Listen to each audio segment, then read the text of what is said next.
Hello everyone, welcome to my channel online GS by Diwakar. तो यहाँ पे हम लोग बात करने वाले हैं एनसीईआरटी का। और ये आपकी जो एनसीईआरटी है ये है 11th क्लास की एनसीईआरटी और ये है भौतिक भूगोल का मूल सिद्धांत। क्या है? भौतिक भूगोल का मूल सिद्धांत इसका पूरा नाम है एनसीईआरटी का। और इसमें हम लोगों ने फिजिकल वाले पार्ट को काफ़ी कंप्लीट कर लिया था, यानी फिजिकल का जो लगभग लेक्चर था। और इसके अलावा जो बचा था आपका वो हम लोग क्या चालू किए, वायुमंडल का स्टार्ट किए। वायुमंडल में अपने एटमॉस्फेयर का स्ट्रक्चर और कंपोजिशन पढ़ लिया था, उसमें लेक्चर नंबर आपका था 17।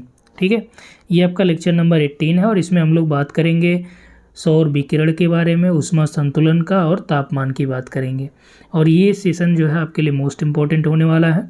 क्यों? क्योंकि ये देखिए, आपने यूजीसी नेट, टीजीटी, पीजीटी या सिविल सर्विसेज की बात करें तो आप प्रीवियस ईयर उठा के किसी भी एग्ज़ाम का देख लेंगे, इस टॉपिक से 1 से 2 प्रश्न आपके पूछे गए हैं। और यहाँ पे मैं आपको मेंशन करते हुए चलूँगा कि कहाँ पे आपका प्रश्न कौन सा पूछा गया और किस एग्ज़ाम में पूछा गया है।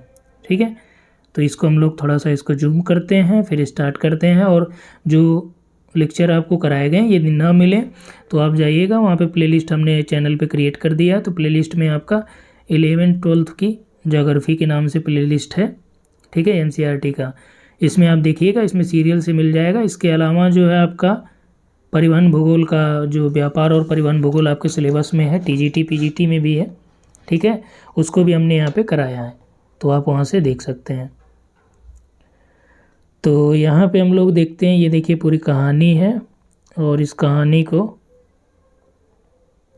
आगे बढ़ाते हैं और यहाँ पे देखते हैं कि पृथ्वी अपनी ऊर्जा का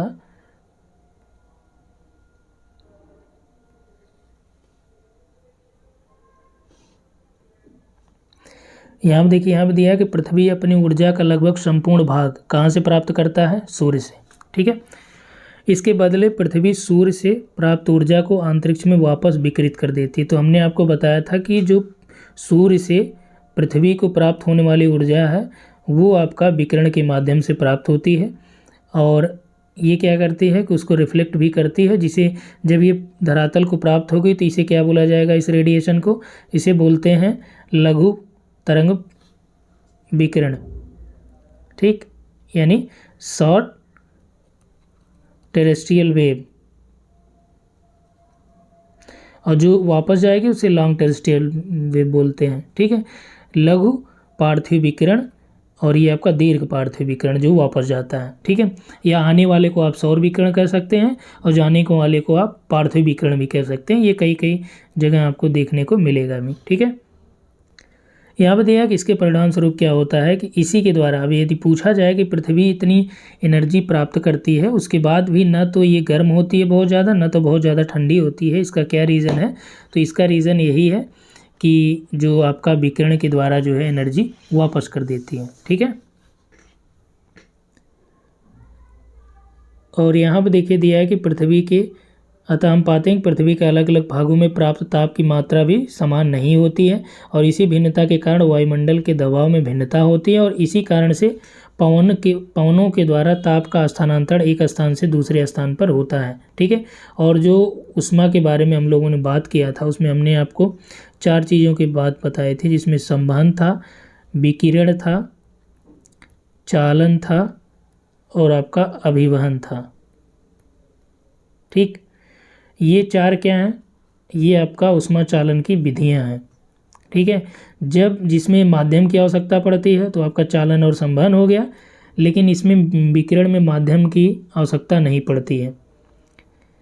ठीक, तो ये आपका चालन की अलग अलग विधियां हैं और विकिरण कैसे, जैसे सूर्य से पृथ्वी को प्राप्त होने वाली ऊर्जा होगी। संवहन में जो लिक्विड, जो द्रव पदार्थ होते हैं, जब गर्म होता है तो उसमें क्या होता है? नीचे का अणु ऊपर आ जाता है, ऊपर का नीचे जाता है, ये पूरी प्रक्रिया चलती है। तो इसे क्या बोला गया? इसे संवहन बोला गया। ठोस में क्या होता है कि ठोस में जो इसके मालिक्यूल होते हैं वो पास पास होते हैं। जैसे आप ये जानते हैं कि छड़ का एक सिरा यदि आप गर्म करेंगे तो दूसरे सिरे पर गर्माहट महसूस होने लगती है।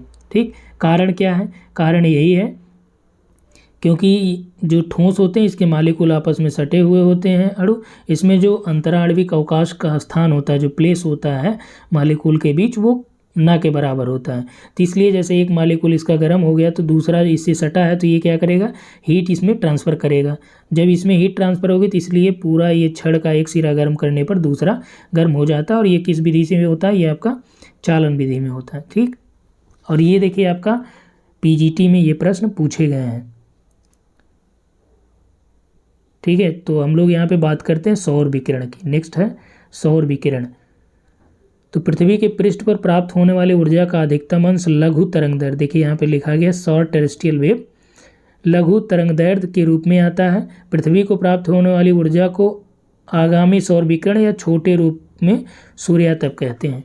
तो यदि आपसे सूर्यातप की परिभाषा पूछा जाए तो आप क्या बताएंगे कि पृथ्वी को सूर्य से प्राप्त होने वाली ऊर्जा, ठीक, पृथ्वी को प्राप्त होने वाली ऊर्जा को आगामी सौर विकिरण या आप शॉर्ट में क्या कहेंगे, इंसुलेशन कहते हैं या सूर्यातप कहते हैं। ठीक है, पृथ्वी भूआब है, तो ये भी ध्यान रखिएगा, आपसे कई बार पूछा जाता है कि पृथ्वी की आकृति कैसी है, तो आप क्या बताएंगे, ये आपका जियोइड है, यानी कि भूआब यानी कि पृथ्वी की आकृति अपने खुद के आकार की है, यानी धराकार आप कह सकते हैं।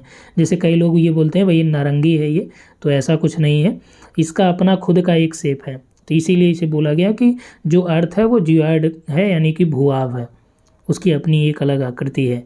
बस समझने के लिए हम लोग कह देते हैं गोलाकार, अंडाकार, जो भी है।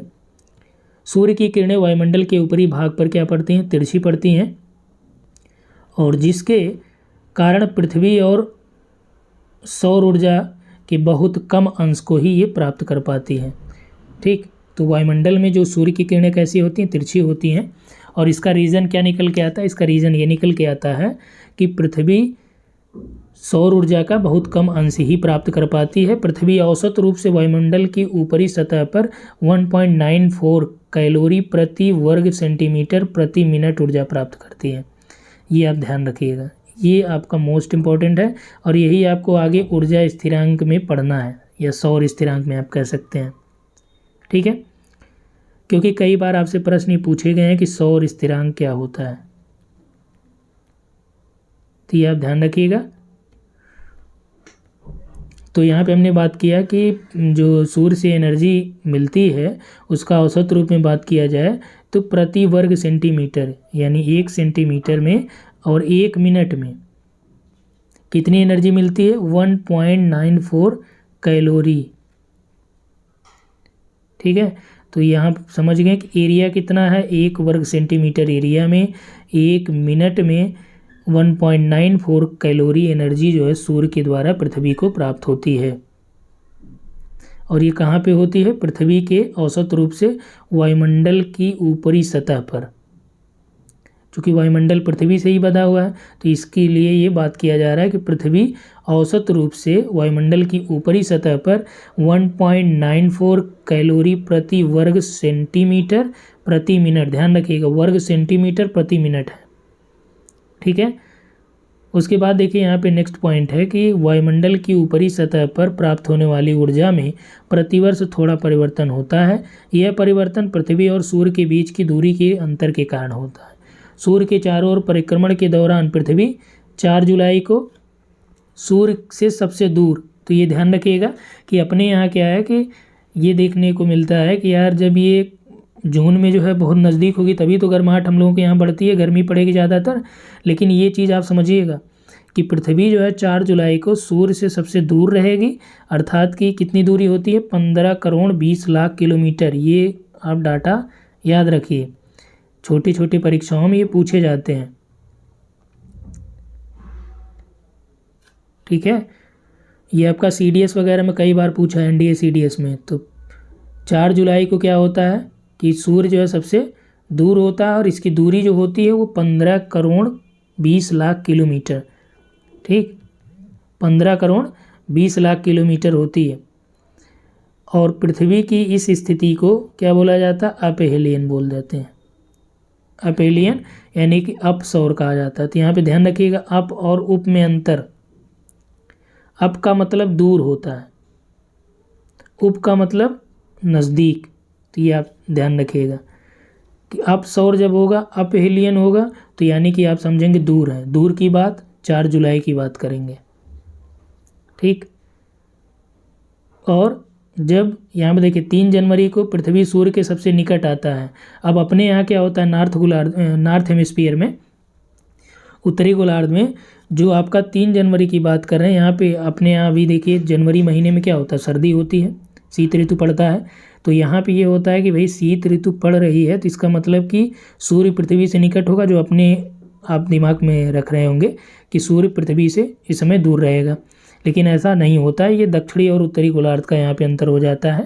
तो यहाँ पे आप ध्यान रखिएगा कि ये सारी चीज़ें उल्टा होती हैं, कि जब जनवरी की बात आपकी आएगी, क्योंकि हम लोग उत्तरी गोलार्ध में रह रहे हैं, भारत की हम लोग बात करेंगे तो भारत वैसे तो उत्तरी गोलार्ध में आएगा, लेकिन एग्जैक्ट लोकेशन इसकी यहाँ पे है, तो ये आपका उत्तर पूर्वी दोनों में आ जाएगा।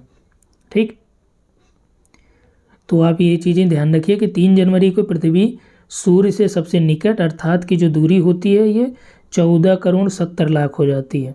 अब कितना अंतर आया, कुल 50 लाख किलोमीटर का देख सकते हैं आप।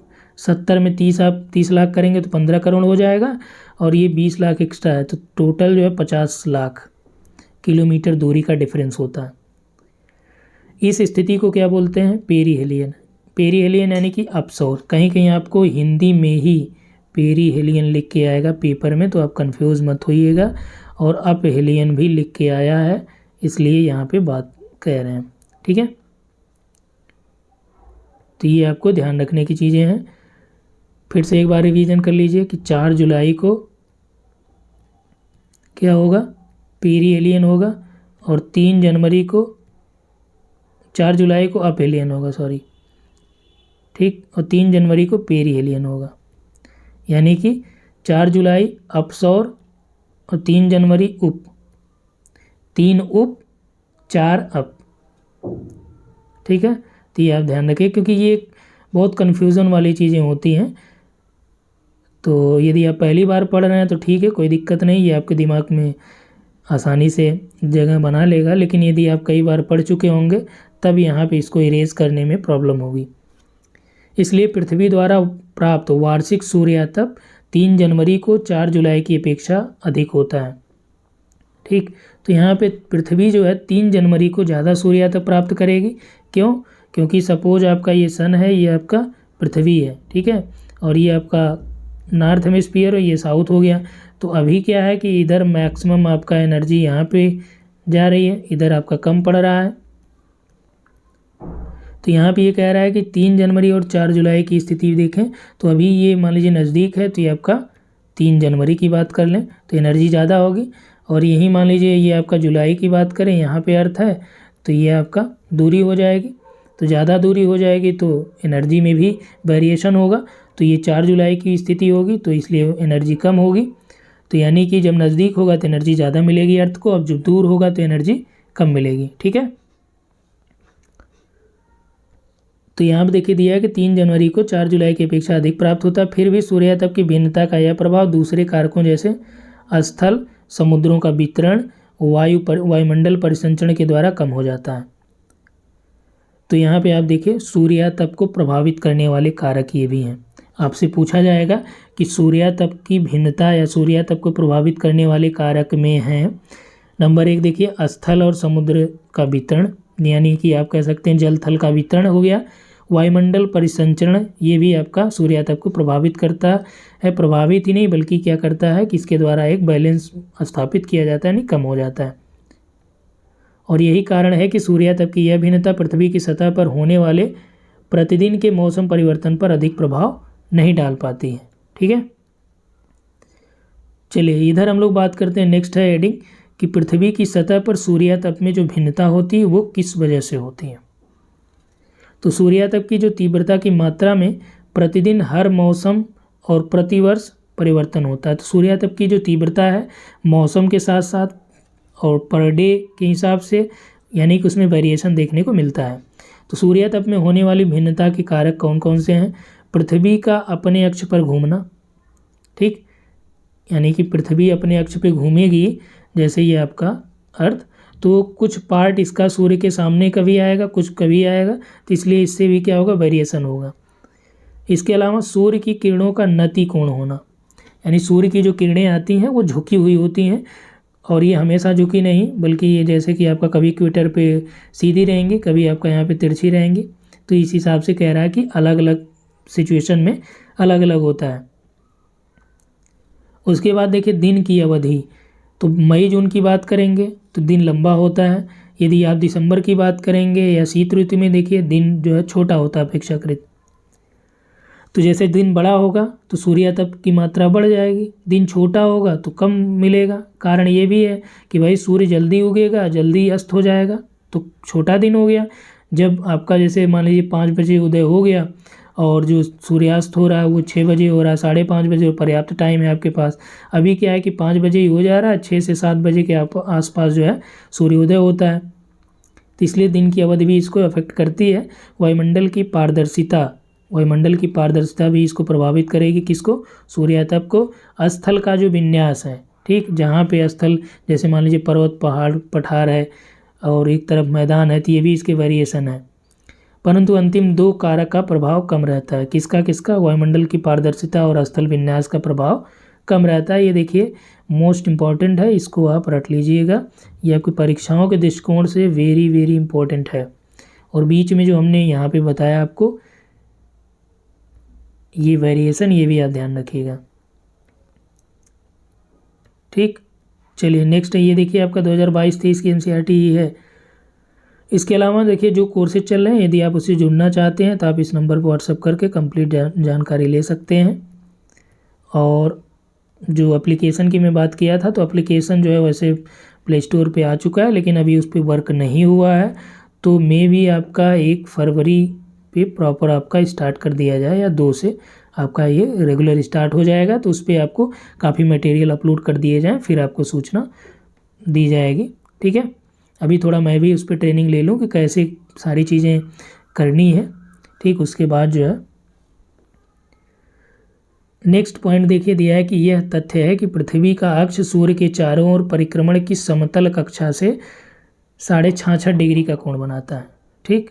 66.5 डिग्री का कोण बनाता है। कहाँ से? पृथ्वी का अक्ष सूर्य के चारों ओर परिक्रमण करने की जो समतल कक्षा वहाँ से, जो विभिन्न अक्षांशों पर प्राप्त होने वाले सूर्यातप की मात्रा को भी प्रभावित करता है। तो ये चीज़ क्लियर हुआ कि पृथ्वी का अपने अक्ष पर जो झुकाव है वो भी आपका ये प्रभावित कर रहा है इसको, ठीक है। सूर्यातप की मात्रा को प्रभावित करने वाला जो दूसरा कारक है वो है किरणों का नति कोण, किरणों का झुकाव। तो इसमें देखिए कि यह किसी स्थान के अक्षांश पर निर्भर करता है। अक्षांश जितना ऊंचा होगा, अर्थात ध्रुवों की तरफ आप जाएंगे, तो जो किरणों का नति कोण है वो क्या होगा? उतना कम होता जाएगा। जैसे कि हमने आपको बताया था कि ये सन है, इधर आप जाएंगे तो झुकाव ये देखिए आपका धीरे धीरे, यहाँ पे आपका क्या है, यहाँ पे 90 डिग्री है, यहाँ पे आएंगे तो अब ये धीरे धीरे और आपका कम होता चला जाएगा, ठीक है। यहाँ तक हो गया। इसके बाद देखिए यहाँ पे दिया है कि तिरछी किरणों की अपेक्षा जो सीधी किरणें हैं ये कम स्थान पर पड़ती हैं, लेकिन एनर्जी ये ज़्यादा ली होती हैं, और किरणों के अधिक क्षेत्र पर पड़ने के कारण जो ऊर्जा का वितरण है वो कई जगह हो जाता है। अब देखिए यहाँ पे फिगर से आप समझ पाएंगे कि 66.5 डिग्री की झुकाव की जो बात चल रही थी, तो यहाँ पे देखिए सौर किरणें आ रही हैं, और देखिए यहाँ पे आपका कर्क रेखा पे 23.5 डिग्री का झुकाव है, और यहाँ पे देखिए आपका 66.5 है, ये आपका विषुवत वृत्त हो गया। और ये स्थिति दिन की है और इधर वाली स्थिति रात की है, ठीक। तो यहाँ से आप फिगर से कुछ समझ पाए होंगे। नेक्स्ट पॉइंट देखिए यहाँ पे दिया है कि बड़े क्षेत्र पर होता है, प्रति इकाई क्षेत्र को कम ऊर्जा मिलती है, और इसके अतिरिक्त तिरछी जो किरणें हैं, जैसे जो तिरछी किरणें हैं वो ज़्यादा एरिया लेती हैं, जो सीधी किरणें हैं वो कम एरिया पे पड़ती हैं। तो वही यहाँ पे कह रहा है कि इसके अतिरिक्त जो तिरछी किरणें हैं उनको वायुमंडल की अधिक गहराई से गुजरना पड़ता है, अतः अधिक अवशोषण और प्रकीर्णन विसरण के द्वारा ऊर्जा का अधिक क्षय हो जाता है, ह्रास हो जाता है, ठीक है। नेक्स्ट है यहाँ पे देखिए आपका कि सौर विकिरण का गुजरना।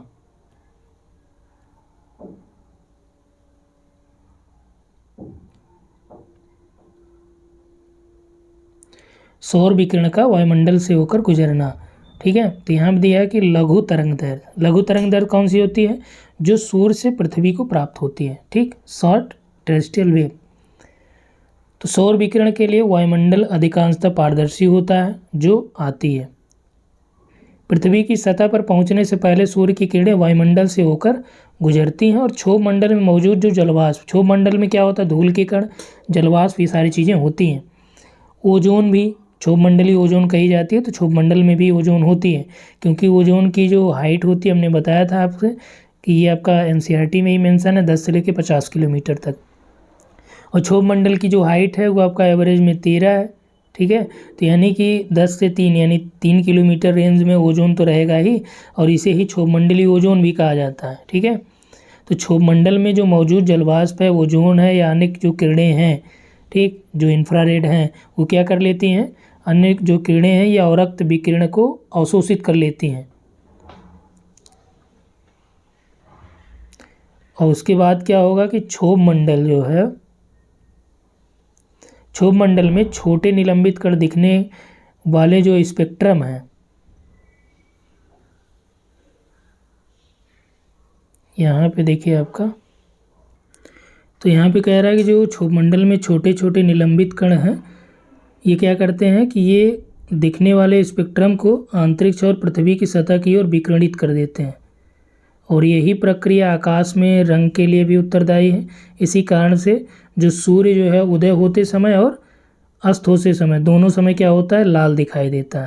तो चलिए, एक इम्पोर्टेंट और पॉइंट आपको मिला, ये अक्सर आपके दिमाग में भी आता होगा और लोग पूछते भी होंगे आपसे, यदि आप ज्योग्राफी पढ़ा भी रहे होंगे कहीं, तो आपसे एक प्रश्न पूछा जाता है, बच्चे क्या करते हैं, प्रश्न पूछते हैं। तो यहाँ पे देखिए दिया है कि सूर्य उदय के समय भी और अस्त के समय भी क्यों लाल रहता है? तो कारण ये है क्यों लाल रहता है, यहाँ पे देखिए कि जो मंडलीय धूल के कण या निलंबित कण हैं, ये क्या करते हैं?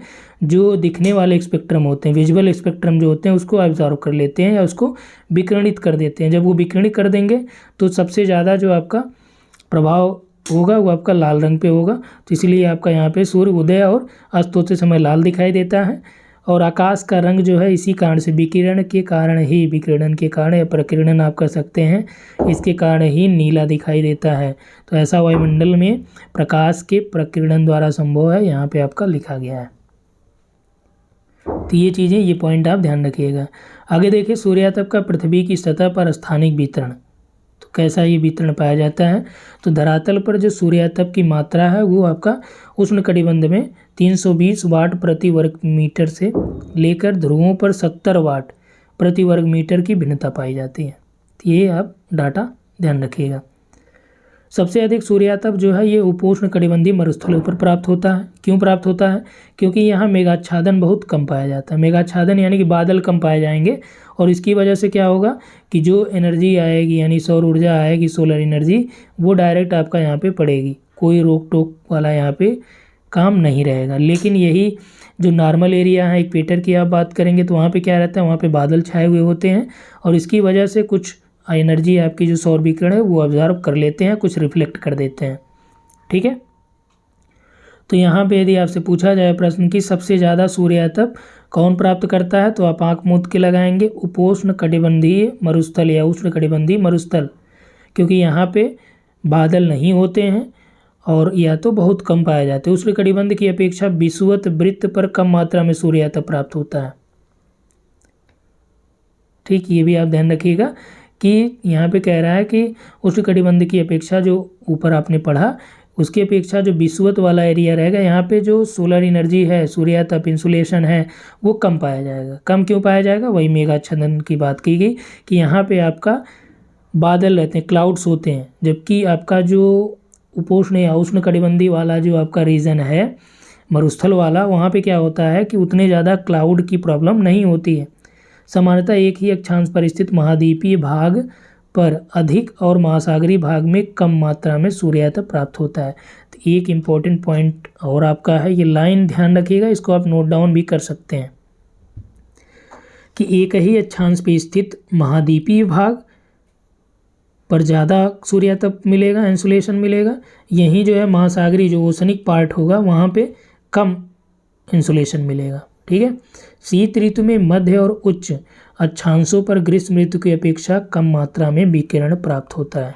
तो एक पॉइंट ये भी है कि शीत ऋतु में मध्य और उच्च अक्षांशों पर, ठीक, ग्रीष्म ऋतु की अपेक्षा कम मात्रा में विकिरण प्राप्त होता है। तो समझ में आई बात कि जो आपका शीत ऋतु है इस समय मध्य और उच्च अक्षांश पे जो इंसुलेशन पड़ेगा वो आपका जो समर सीजन में इंसुलेशन पड़ता है उसकी अपेक्षा यहाँ पे कम पड़ता है। तो गर्मी में ज़्यादा रहेगा ये आप जानते हैं। आगे देखिए वायुमंडल में तापन और शीतलन क्या होता है। तो वायुमंडल का गर्म होना और ठंडा होना ये कई चीज़ों पर डिपेंड करता है।